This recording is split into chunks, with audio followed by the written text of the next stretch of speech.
Open గా చెప్పినా చెప్పకపోయినా రుణమాఫీ అనేది మా వల్ల కాలేదు అని చెప్తారేమో అనుకున్నాం. కానీ చాలా నీతిబాహ్యమైన రాజకీయాలు ఈరోజు కాంగ్రెస్ ప్రభుత్వం రేవంత్ రెడ్డి గారి నాయకత్వంలో చేస్తున్నది. రుణమాఫీ బూటకం, పచ్చి మోసం, దగా అని తెలిసిపోయింది. రుణమాఫీ కాదు, జరిగింది మాఫీ కాదు, పెట్టింది రైతుకు టోపీ అనేది చాలా స్పష్టంగా అందరికీ కూడా అర్థమైంది. రవ్వంత రుణమాఫీ చేసి కొండంత డబ్బా కొట్టుకున్న ఈ ముఖ్యమంత్రి డొల్లతనం, ఆయన చాతగాంతనం, ఈ అబద్ధాల ముఖ్యమంత్రి నిజస్వరూపం 70 లక్షల మంది రైతుల సాక్షిగా బయటపడ్డది. రాష్ట్ర వ్యాప్తంగా ఈరోజు మీరు చూసినట్టయితే రైతుల ఆగ్రహంతో రగిలిపోతూ ఉన్నారు. రుణమాఫీ కాలేదు అని మండిపడతా ఉన్నారు. బ్యాంకులకు తాళాలు వేస్తూ ఉన్నారు. ఎక్కడికక్కడ ప్రభుత్వ కార్యాలయాలను ముట్టడిస్తూనే ఉన్నారు. మీరు ఒక్కసారి చూసినట్టయితే ఎట్లా జరుగుతూ ఉంది పరిస్థితి అంటే, ఇవాళ ముఖ్యమంత్రి ప్రభుత్వం వారు చెప్తున్న మాటనేమో ఇది వ్యవసాయ మంత్రి గారి స్టేట్మెంట్, తుమ్మల నాగేశ్వరరావు గారి స్టేట్మెంట్. ఇది 2 లక్షల రుణం మాఫీ చేశాం, ఇది వ్యవసాయ మంత్రి స్టేట్మెంట్, తుమ్మల నాగేశ్వరరావు గారి స్టేట్మెంటు. 2 లక్షల రుణం మాఫీ చేశాము. కానీ పత్రికల్లో కొన్ని పత్రికలు చాలా స్పష్టంగా రాశాయి, రుణం తీరలేదు, రుణం తీరలేదు. ఎలా మోసం జరిగింది చెప్పారు, నేను ఇట్లా కనబడుతూ ఉంది. వాస్తవాలు ఇట్లా ఉన్నాయి. 4-5 రోజులుగా ఏ పత్రిక చూసినా, మరి టీవీ చూసినా రుణమాఫీ మీద రగులుతున్న రైతు లోకం, రైతు ఆందోళనలతో అట్టుడుగుతున్న రాష్ట్రం, సీఎం దిష్టిబొమ్మల ఊరేగింపులు, నిరసనలు, ఇవన్నీ కూడా ఒకవైపు కనబడతా ఉన్నాయి. గుండెలు మండి అన్నదాతలు ఆందోళన చేస్తుంటే ఇవాళ పోలీస్ కేసులు పెట్టి, అక్రమ అరెస్టులు పెట్టి చేసి వారిని అణిచివేసే ప్రయత్నం చేస్తూ ఉన్నారు. మీరు ఇది చూడాలా దయచేసి అందరూ కూడా. ఆదిలాబాద్ జిల్లాలో తలమడుగు మండలంలో 13 మంది రైతుల మీద, బజార్ హత్నూర్ మండలంలో 4 రైతుల మీద కేసులు పెట్టడమే కాదు, ఇదిగో ఇది ఎఫ్ఐఆర్ కాపీలు, these are the FIR copies. ఈ ఎఫ్ఐఆర్లు పెట్టి, కేసులు పెట్టి, వాళ్ళ రైతులను సాయంత్రం దాకా కూర్చోబెట్టి వాళ్ళ మీద జులుం చేసి ఈ రకంగా గంటలు గంటలు వేధించి అటు ఇబ్బంది పెడుతున్నారు. ఏం సెక్షన్లు పెడుతున్నారు ఈ రైతుల మీద? రుణమాఫీ జరగలేదు అని ఆందోళన చేస్తే 7 సంవత్సరాలు శిక్ష పడే విధంగా సెక్షన్ 126, 2 సంవత్సరాలు శిక్ష పడే విధంగా సెక్షన్ 189, 1 సంవత్సరం శిక్ష పడే విధంగా 223. ఇలా చాలా విచిత్రంగా attack on public servants, civil disobedience, ఈ రకమైన కేసులు రైతుల మీద 7 సంవత్సరాలు శిక్ష పడే విధంగా రైతుల మీద కేసులు పెడతా ఉన్నారు. ఇది వాస్తవం, క్షేత్రస్థాయిలో ఉన్న పరిస్థితి. ముఖ్యమంత్రి గారేమో రుణమాఫీ చేసినాం, పాలాభిషేకాలు చేసుకోండి అని ఆయన ఉదరగొడతా ఉన్నాడు. ఇక ఇంకోవైపు వ్యవసాయ మంత్రి గారు 2 లక్షల రుణం అయిపోయింది, తీర్చేసినాం, ఇప్పుడే చూపెట్టాను మీకు ఆయన స్టేట్మెంటు, అయిపోయింది 2 లక్షల రుణమాఫీ అని ఆయన వ్యవసాయ మంత్రి తుమ్మల నాగేశ్వరరావు గారు. కానీ వాస్తవాలు దాచేస్తే దాగవు. ఇవాళ మంత్రులకు, ముఖ్యమంత్రికి ఒక శృతి లేదు, సయోధ్య లేదు, సంయమనం అంతకంటే లేదు. దానికి ఒక చిన్న ఉదాహరణ ఇప్పుడు నేను మీకు చూపెడతాను, ఒకసారి ఆ వీడియో ప్లే చేయాలమ్మా. తిరగకంటే ముందే తెలంగాణ రాష్ట్రంలో ఉన్న లక్షలాది మంది రైతాంగానికి 2 లక్షల రూపాయల రుణమాఫీ, 31,000 కోట్ల రూపాయలను వారికి రుణ విముక్తులను చేసి బ్యాంకుల నుంచి వాళ్లకు స్వేచ్ఛను ప్రసాదించి నా తెలంగాణ రైతాంగం ఈనాడు తెలంగాణ రాష్ట్రంలో రుణ విముక్తులై స్వేచ్ఛా వాయువులు పీల్చుకునే విధంగా ఈనాడు కాంగ్రెస్ పార్టీ నిర్ణయం తీసుకున్నది. మిత్రులారా, కొన్ని ఏదైతే సాంకేతిక కారణాల వల్ల రుణమాఫీ జరగలేదు, వాళ్ళకి 100% మేము రుణమాఫీ 2 లక్షల రూపాయల వరకు చేస్తామని చెప్పి మనం హామీ ఇస్తున్నాము. మీ అకౌంట్లలో మీ పేర్లలో వివిధ కారణాల చేత అర్హులైన రైతులకి తప్పకుండా మిగిలిన 12,000 కోట్లను కూడా మీ ఖాతాలకి రాబోయే రోజుల్లో ఈ ప్రభుత్వం చిత్తశుద్ధితో ఇవ్వటానికి ఉన్నది అని కూడా మరొక్కసారి మీకు గుర్తు చేస్తున్నాను. But his statistics is saying that so far only 7,500 crores only have been renewed and given to the farmers. So I request మీరు దాదాపుగా ముఖ్యమంత్రి గారు మాట్లాడిన మాట ఇప్పుడే నేను చూపెట్టాను. వ్యవసాయ మంత్రి తీయండి. వ్యవసాయ మంత్రి గారేమో 2 లక్షల రుణమాఫీ అయిపోయింది అని ఈ డాంబికాలు వ్యవసాయ మంత్రి. ముఖ్యమంత్రి అదే ఖమ్మం జిల్లాలో మీటింగ్ పెట్టి 2 లక్షలు ఇచ్చేసినాం, అయిపోయింది, 31,000 కోట్లు ఖతమైపోయింది, మీ అకౌంట్లో పడ్డాయి, ఇక మీరు సంబరాలు చేయండి, ఏట్లో దుంకండి ప్రతిపక్ష నాయకులు అని ముఖ్యమంత్రి. మరి ఇప్పుడే ఇంకా 3 మంత్రులు మాట్లాడినారు ఉప ముఖ్యమంత్రి గారితో సహా. బట్టి గారు ఏమన్నారు? ఆయన చెప్పిన లెక్కలింటే, బట్టి గారు చెప్పిన లెక్కలింటే రుణమాఫీ వట్టిదే అని స్పష్టంగా అర్థమైంది. రుణమాఫీ వట్టిదే, జరగనే లేదు అనే మాట స్పష్టంగా అర్థమైంది. ఉత్తమ్ కుమార్ రెడ్డి గారు చెప్పారు సాంకేతిక కారణాల వల్ల. సాంకేతిక కారణాలు ఏమి లేవు, మీరు ఎట్లా తప్పించుకుందామా అని చెప్పి ఆంక్షలు కొర్రీలు పెట్టి ఎట్లా ఎగరగొడదామా పేర్లు అని చెప్పి చేసిన దిక్కుమాలిన దివాలా కోరు రాజకీయం తప్ప ఇందులో సాంకేతికం లేదు, మన్ను లేదు. అది వారు చెప్తా ఉన్నారు, జరగలేదు, the loan waiver is not completed అని స్పష్టంగా ఉత్తమ్ కుమార్ రెడ్డి గారు చెప్తున్నారు. బట్టి గారేమో ఓన్లీ 7,500 crores రైతుల ఖాతాల్లో పడ్డాయని బట్టి గారే స్వయంగా బ్యాంకర్స్ మీటింగ్లో చెప్తున్నారు. పొంగులేటి శ్రీనివాసరెడ్డి గారు చెప్తున్నారు ఇంకా కాలేదు, 12,000 కోట్లు ఇవ్వాల్సి ఉంది, ఇస్తాము, ఎప్పటిలోపల ఇస్తామో ఆయనకు కూడా తెలియదు, ఏం తెలియదు, కానీ ఇస్తాము అని ఆయన ఉదరగొట్టడం. అసలు ఈ ప్రభుత్వం నడిపే వాళ్ళకి రుణమాఫీ విషయంలో స్పష్టత ఉందా లేదా? ఇచ్చింది ఒప్పుకుంది ఎంత అనే విషయం అసలు వీళ్ళకి తెలుసా తెలియదా? ఎందుకంటే చూస్తుంటే చీఫ్ మినిస్టర్, ఆయన డిప్యూటీ చీఫ్ మినిస్టర్, ఆయన కింద ఉండే మంత్రులు ఒకరికొకరికి సయోధ్య కానీ శృతి కానీ ఉన్నట్టు లేదు, ఇది స్పష్టం. మొత్తంగా వీళ్ళందరి డొల్ల మాటలు వింటే అర్థమైంది ఏంటంటే రుణమాఫీ సగం కాదు పావులా కూడా కాలేదు, కానీ మోసం మాత్రం పూర్తిగా జరిగింది, రైతులకు వంచన మాత్రం 100% జరిగింది. మాఫీ 20%, 30%, ధోకా 100%. ఇందులో ఏం డౌటే లేదు. ఇవాళ మళ్ళొక్కసారి వీళ్ళ దివాలాకోరు మాటలతో తేలిపోయింది. పెద్ద పెద్ద ఓటింగ్లు పెట్టారు ఊరంతా, రైతు స్వరాజ్యం అంటూ ఫ్రంట్ పేజీలో యాడ్స్, పెద్ద పెద్ద హోర్డింగులు. ఇది రైతు స్వరాజ్యం కాదు, రైతును ఏడిపిస్తున్న రాజ్యం, రైతును మోసం చేస్తున్న రాజ్యం అని మేము అంటా ఉన్నాం. అందుకే ఈ ముఖ్యమంత్రి, ఈయన మంత్రివర్గ సహచరులు, ఈయన ప్రభుత్వం చేస్తున్న మోసానికి వ్యతిరేకంగా రేపు బీఆర్ఎస్ పార్టీ ఆధ్వర్యంలో అన్ని మండల కేంద్రాలలో రేపు రైతులను కూడగట్టుకొని మా పార్టీ కార్యకర్తలు మేమందరం కూడా ధర్నాలకు పిలుపునిచ్చినాం. నేను ముందుగా ఈ ధర్నాకి పోయే ముందు మా నాయకులకు నేను విజ్ఞప్తి చేస్తా ఉన్నాను, మీరు నిరసనలకు శ్రీకారం చుట్టే ముందు నిన్న ముఖ్యమంత్రి మాట్లాడిన చిల్లర మాటలు, ఆయన అవాకులు చెవాకులు కారు కూతలు ఏదైతే దిగజారిన బజారు భాష వాడిండో తెలంగాణ తల్లిని ఉద్దేశించి, తెలంగాణ తల్లి విగ్రహం పెట్టాలని మనం అడిగితే ఆయన ఏదైతే ఒక బజారు భాష వాడినాడో దానికి నిరసనగా రేపు ఎక్కడికక్కడ మీరు ధర్నాకి ఉపక్రమించే ముందు తెలంగాణ తల్లి విగ్రహం ఉంటే ఆ విగ్రహానికి పాలాభిషేకం చేయండి, నిరసనలో కూర్చోండి. ఒకవేళ అక్కడ విగ్రహం లేకపోతే మీ మండల కేంద్రాల్లో తప్పకుండా ఒక ఫ్లెక్సీ అన్న పెట్టి తెలంగాణ తల్లిది, ఆ తల్లికి పాలాభిషేకం చేసి ఈ మూర్ఖుడిని క్షమించమని కోరి దయచేసి నిరసనలకు ఉపక్రమించమని చెప్పి మా నాయకులకు మా కార్యకర్తలకు నేను విజ్ఞప్తి చేస్తా ఉన్నా. మా డిమాండ్ ఒకటే, ఈ డ్రామాలు నడవవు. ఇదేదైతే మాటల గారడితో ఈరోజు రైతులను మోసం చేసే ప్రయత్నం చేస్తూ ఉన్నారో ఇది నడవదు. బీఆర్ఎస్ ఉన్నంత కాలం మేము భారత రాష్ట్ర సమితి మాత్రమే కాదు, భారత రైతు సమితి కూడా తప్పకుండా రైతుల పక్షాన మేము తప్పకుండా ఒకటే డిమాండ్ పెడతా ఉన్నాం, ఏ ఆంక్షలు లేకుండా రుణమాఫీ చేయాలి.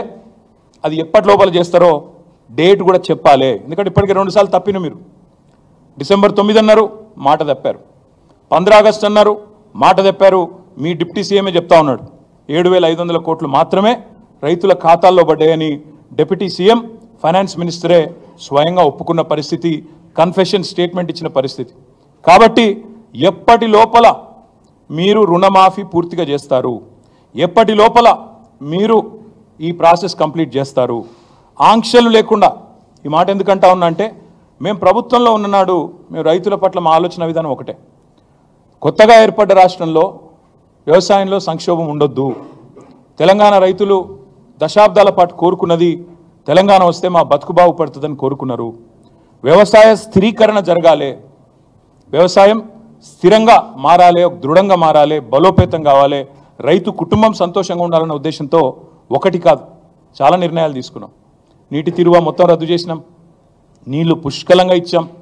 అది చెరువులు కావచ్చు, చెక్ డ్యామ్లు కావచ్చు, చిన్న చిన్న కుంటలు కావచ్చు, భూగర్భ జలాలను పైకి తెచ్చే ప్రయత్నం కావచ్చు, మేజర్ రిజర్వాయర్లు కావచ్చు, మేజర్ ప్రాజెక్టులు కావచ్చు, సమాంతరంగా ఏకకాలంలో ఇట్లాంటి కార్యక్రమాలు చేశాం. రైతుకు పెట్టుబడి ఇచ్చినాం. 72,000 కోట్ల రూపాయల పెట్టుబడి రైతుకు అందించిన మొట్టమొదటి ప్రభుత్వం స్వతంత్ర భారతదేశ చరిత్రలో రైతు బంధు పథకం ద్వారా కేసీఆర్ గారి ప్రభుత్వం. అదేవిధంగా 2 దఫాలుగా రుణమాఫీ చేశాం. 9.5 ఏళ్లలో దాదాపు 30,000 కోట్ల రూపాయల రుణం కూడా మాఫీ చేసినాం. అదే మాదిరిగా రైతులకు సకాలంలో విత్తనాలు ఇచ్చినాం. కరోనా లాంటి సంక్షోభ సమయంలో కూడా ఊరూరికి కొనుగోలు కేంద్రాలు పెట్టి బ్రహ్మాండంగా రైతుల్లో ఒక భరోసా నింపినాం. అదేవిధంగా 24 లక్షలు వస్తుండేనండి మొత్తం ప్రొక్యూర్మెంట్ FCI నుంచి. మనకు వచ్చే అలాట్మెంటు 20 లక్షలు అంతుంటుండే 2014లో. ఈరోజు అదే ఫుడ్ కార్పొరేషన్ ఆఫ్ ఇండియా మేము దిగిపోయే నాటికి దాదాపు 80-85 లక్షల అలాట్మెంట్ ఇచ్చే స్థాయికి తెలంగాణను తీసుకొచ్చింది కేసీఆర్ ప్రభుత్వం.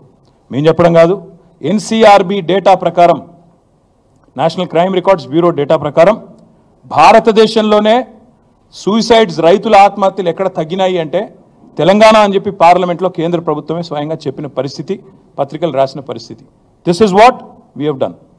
రైతుకి ఏం చేసిండు కేసీఆర్ అంటే 10 ఏళ్లలో భరోసా నింపిండు, వ్యవసాయ విస్తరణ చేసిండు, మొత్తంగా రైతుకు పెట్టుబడి ఇచ్చి, కడుపు నిండా కరెంట్ ఇచ్చి, ఫ్రీగా నీళ్ళు ఇచ్చి, నీటి తీరువ రద్దు చేసి, భూమి శిస్తు రద్దు చేసి, ఇవన్నీ కూడా తీసేసి రైతులో ఒక భరోసా నింపి, చెరువులు కుంటలు ఎప్పటికప్పుడు నింపేది మేము.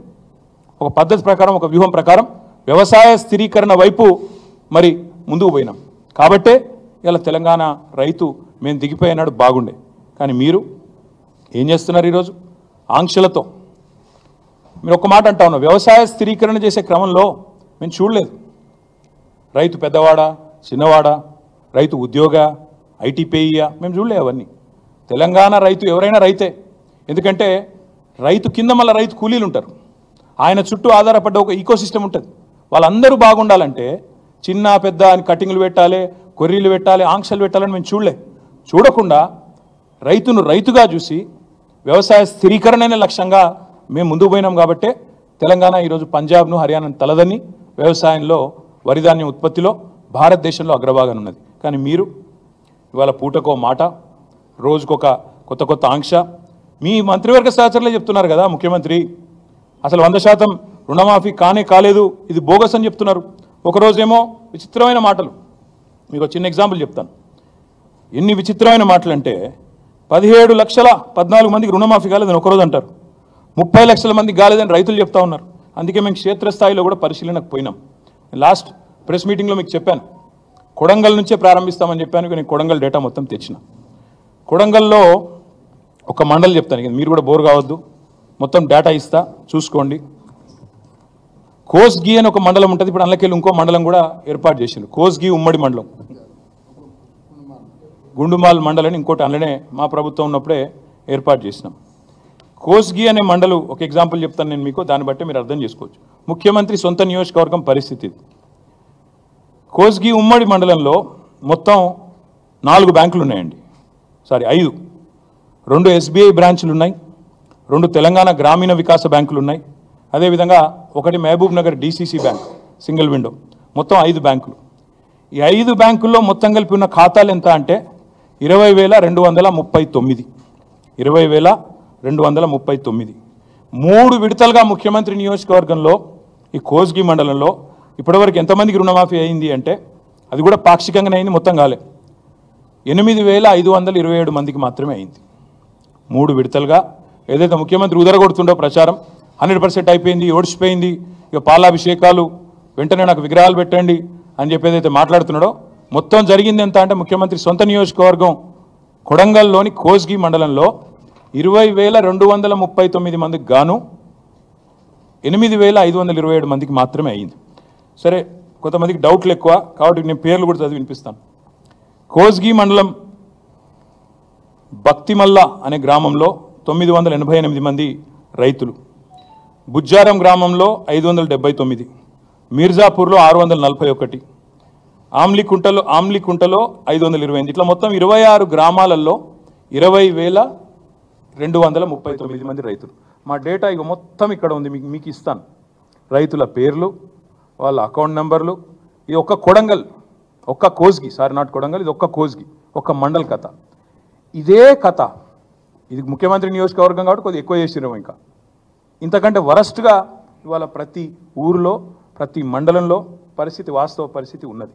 ఇంకొక మాట కూడా మీకు చెప్తాను. వీళ్ళు ఎంత మోసగాళ్ళు, ఎంత దుర్మార్గులు వీళ్ళని చెప్పడానికి ఈ మాట చెప్తా ఉన్నాను.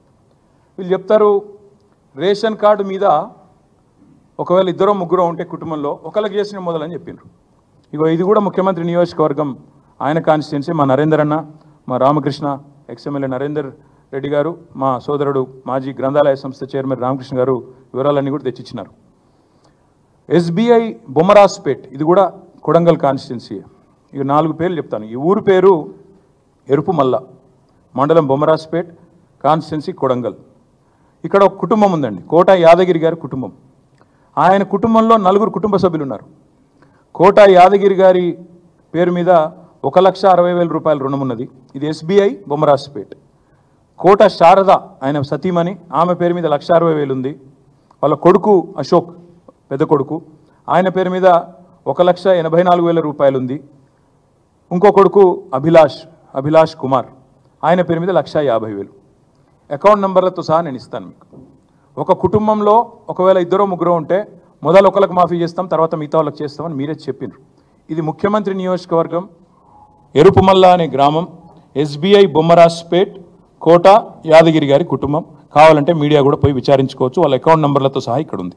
ఇది మొత్తం కొడంగల్, ఇది ఒక మండలం చరిత్ర. ఇది బొమ్మరాజ్పేట మండలంలో ఒక రైతు కుటుంబం యొక్క వ్యవహారం. వాస్తవాలు ఇట్లా ఉన్నాయి. వీళ్ళ డైలాగులు, బిల్డప్ ఏమో ఇట్లా ఉంది. అందుకే మేము ఈ ప్రభుత్వాన్ని డిమాండ్ చేసేదల్లా ఒకటే, పాస్బుక్లో పేరు చక్కగా లేవని, లేదా ఉద్యోగులని, ఇవన్నీ ముందు చెప్పలేదు కదా మీరు. ఉద్యోగులకు ఇవ్వమని చెప్పారా మీరు ముందు? ఉపాధ్యాయులు, ఉద్యోగులు ఇవాళ మాకు మెసేజ్ పంపుతా ఉన్నారు, అన్న మా గ్రూపులలో చర్చ జరుగుతున్నది, చాలా మోసం ఇది, ఉద్యోగులను మోసం చేసిండు, ఉపాధ్యాయులను మోసం చేసిండు, ముందు చెప్తే బాగుండు కదా అని చెప్తూ ఒక ఉద్యోగ మిత్రుడు నాకు ఫోన్ కూడా చేసి మాట్లాడినాడు. ఆయన అన్న మాట, అన్న మరి రుణమాఫీకే ఇన్ని కథలు పడుతుండు, మరి రేపు రైతు బంధు కథ కూడా గింతేనా, అందులో కూడా కోసి పారేసుడేనా అందరినీ అడుగుతాను. నేను పక్కా చెప్తున్నా, ఈ పచ్చి మోసగాళ్ళ ప్రభుత్వం ఇది, దగా ప్రభుత్వం. 49,000 కోట్లకెళ్ళి కథ మొదలైంది, ఇవాళ 7,500 కాడ ముగిసింది. 49,000 కోట్లు అన్నారు డిసెంబర్లో మీరే, ఇవాళ 7,500 అంటే 7వ వంతు, 1/7 ఇంత మోసం. అందుకే నేను అనేది, ఇరా కాదా ప్రభుత్వం చెప్పాలా. 49,000 కోట్ల రుణాలు ఉన్నాయని చెప్పిన మాట వాస్తవమా కాదా? రైతుల ఖాతాల్లో 7,500 మాత్రమే పడ్డాయని చెప్పింది కూడా మీరా కాదా చెప్పాలా ఈ ప్రభుత్వం. అదేవిధంగా నాకైతే డౌట్ వస్తూ ఉంది వీళ్ళ వ్యవహారం చూస్తూ ఉంటే. చచ్చినోడి పెళ్ళికి వచ్చిందే కట్నం అన్నట్టు 7,500కే ముగించే చక్కర్లో ఉన్నట్టున్నారు వీళ్ళు చూస్తుంటే. 7,500కే పరిసమాప్తం చేయాలి. ఇక మనం చేసిన కాడికి అభిషేకాలు చేయించుకున్నాం, పాలాభిషేకాలు, వీడి కథ బంద్ చేస్తే ఒడిసిపోతుందని మీరు అనుకుంటున్నారు. కానీ రైతుల తరపున కొట్లాడడానికి బీఆర్ఎస్ పార్టీ ఉన్నది. తప్పకుండా ఈ కోతల రాయుడి ప్రభుత్వం ఏదైతే ఉందో, ఏవైతే కోతలు పెట్టుకుంటూ వస్తున్నారో చాలా జాగ్రత్త